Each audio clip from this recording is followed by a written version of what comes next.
അയ്യഞ്ചുമഞ്ചുമുടനയ്യാറുമെട്ടുമുടനൗവണ്ണമെട്ടുമുടനെണ്ണൂന്നുമേഴുമധ ചൊവ്വോടൊരഞ്ചുമപിരണ്ടൊന്നു തത്വമതിൽ മേവുന്നു നാഥ ഹരി നാരായണായ നമഃ.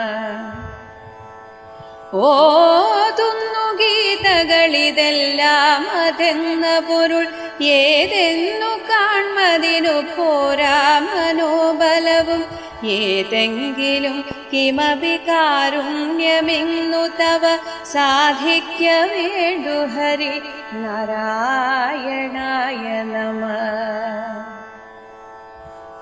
ഔദുംബരത്തിൽ മശകത്തിനു തോന്നും അതിന്മീതെ കഥാപി സുഖമില്ലെന്നു തത്പരിച്ചു ചേതോ വിമോഹിനി